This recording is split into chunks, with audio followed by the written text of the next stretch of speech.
O drama brasileiro chegava ao auge. A indisciplina e a desordem acabaram por entrar nos quartéis.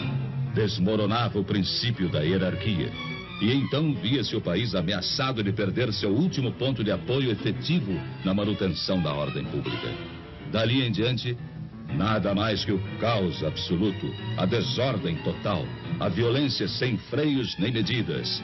E a todos se evidenciou que o Brasil caminhava para o pior. Caminhava para a guerra civil de consequências imprevisíveis. Foi há apenas 11 anos atrás. O peso do medo e da angústia já era insuportável. Falava-se em matar, em fuzilar, em destruir.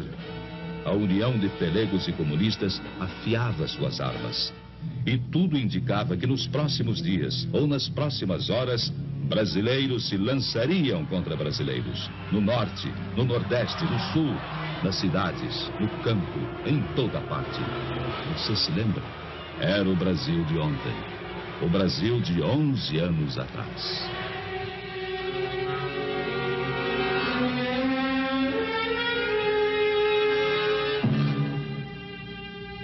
Foi no último instante, quase no momento derradeiro. E quando o país estava à beira da guerra civil, quase em pleno caos, alguma coisa aconteceu. Era impossível continuar suportando tantos desmandos, tanta incompetência, tamanha anarquia. E o clamor de vozes conscientes encontrou eco em soluções inadiáveis.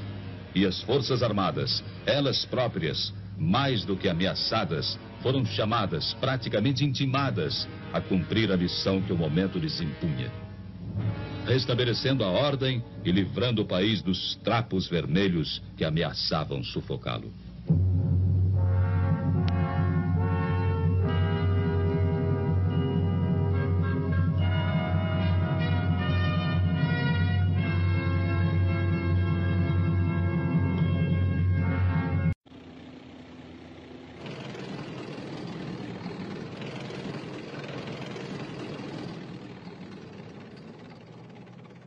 O Castelo Branco achava que o Mourão se precipitou. E o Mourão disse a ele: Castelo Branco, você é um medroso, é um...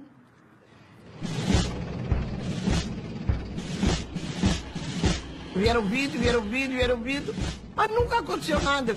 E o Mourão chegou, se instalou e foi entregar a revolução ao Costa e Silva, que estava dormindo e de cueca.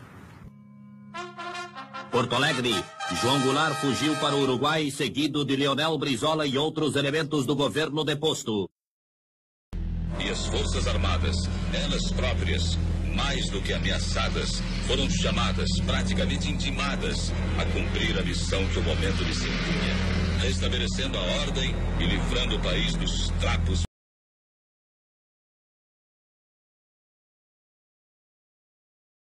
Muito mal feita, né? Uma dessas coisas é a política de desarmamento. Ok, mas todo mundo que é a favor do desarmamento é porque eu faço essa associação, arma de fogo igual a morte. Quanto mais arma de fogo tem, mais morte vai ter. Isso. Então, imagino que é por isso que as pessoas que são a favor do desarmamento são... confere? Em princípio... É legítima essa rejeição à arma de fogo? Não, é legítima por desconhecimento. Porque, embora seja uma coisa que pareça lógica, né? Se eu tenho homicídios com armas, então se eu tiver mais armas, eu terei mais homicídios. Na prática, isso não acontece. Como não? Então, a gente tem países, né, onde você tem um número de armas gigantesco na mão da população, você tem uma legislação muito liberal para se comprar armas de fogo e tem muito menos criminalidade que o Brasil, né? Aí as pessoas já estão pensando, Suíça, Estados Unidos, não, vamos aqui para os nossos vizinhos, né? Uruguai. O Uruguai é o país mais armado da América Latina, né? No Uruguai há uma arma para cada 6 habitantes. Não sabia. Pouca é gente liberada sabe a disso. arma lá? É muito tranquila a legislação. Como é a nesse violência sentido. lá, morte, homicídio? Segunda menor taxa de homicídios da América do Sul. Só perde para o Chile, né? O Paraguai. Né? Ninguém duvida que a legislação no Paraguai seja fácil para se comprar armamento. Até isso é bastante conhecido até do Paraguai. É a terceira menor taxa de homicídios da América do Sul e vem caindo nos últimos anos. Por que quanto mais arma a população tem, menos tem homicídio? O bandido fica com medo de assaltar e tomar um tiro? Aí nós temos duas teses, né? A primeira é o seguinte, uma coisa não tem nenhuma relação com outra, né? Não é a arma de fogo na mão da população que causa homicídios, e eu concordo com isso. E a segunda questão, que também é um peso nisso daí, é o seguinte, nos locais onde o acesso às armas de fogo pela população é mais facilitado, o criminoso, ele prefere um crime que ele não entre em contato com a sua vítima. Então, ao invés de ele roubar o seu carro, ele vai furtar o seu carro. Ele vai enfiar o canhão em você. Porque ele não sabe o que... Porque ele não sabe, não só se você está armado, como se o carro de trás está armado. Se o carro da frente está armado, se aquele cara que está passando do lado dele, porque hoje é assim que acontece. Quem é contra a posse de arma? Porque é o maior interessado... É o bandido? Não, eu acho que não. Quem? Eu acho que não. É quem gosta de controle. Né? O bandido entra nessa também, porque ele sempre quer controlar a sua vítima. Né? Então, se ele invade uma casa, para ele é muito melhor, né, que isso corra mais. O Estado, o governo é o maior interessado? Políticos que gostam de poder gostam muito de desarmamento. Né? Isso historicamente é demonstrado. Aconteceu uma coisa recente na Venezuela, que é uma coisa que o Chávez e o Maduro fizeram, eles tiraram a arma da população com esse mesmo argumento contra a violência. Exatamente. E agora que eles fizeram... Inclusive com a ajuda de ONGs nacionais. Com a ajuda de ONGs nacionais, do pessoal. Então eles desarmaram a população, a hora que a população ficou desarmada, eles armaram a milícia e falaram, bom, agora vocês calam a boca, a gente faz o que quer. Exatamente. É impor pela força. Isso não é só... Isso aconteceu em Cuba. Isso aconteceu na Coreia do Norte, isso aconteceu na extinta União Soviética, isso aconteceu em todos os países que viraram ou eram ditaduras. O Lula, foi o Lula que assinou o Estatuto do Desarmamento, não é? E ele fez uma previsão, ele dizia que aquela medida que ele estava assinando diminuiria a violência. Acho que... Você tem ideia de que se diminuiu... Ele é bom de promessa, né? Quantos assassinatos tinha o Brasil naquela época, você tem ideia? Nós tínhamos naquela época 34, aproximadamente, se eu me lembro bem, 34 mil homicídios por ano. E hoje? 59 mil. Não preciso falar muito, né? Não preciso falar muito. Nós tivemos aí regiões estados onde houve um crescimento de 400% no número de assassinatos. Né? O número de homicídios cometidos com arma de fogo subiu na vigência do Estatuto de Desarmamento em quase 10%. Ou seja, os bandidos estão tendo mais acesso ainda às armas de fogo. Por uma questão muito simples, ele não precisa comprar uma arma legal. Ele não precisa, ele não depende do mercado legal. Ele vai e compra.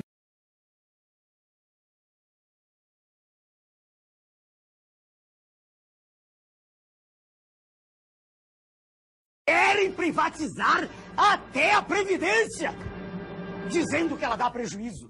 Mas isso também é mentira. Nos últimos 10 anos, a Previdência só deu prejuízo 2 vezes, em 1984 e 1988. É uma estrutura altamente lucrativa e por isso eles querem privatizá-la. É apenas mais um lugar para onde o povo quer estender mais um de seus tentáculos. Eles dizem que as taxas de juros têm que ser mantidas altas para atrair capitais, porque existe um déficit público.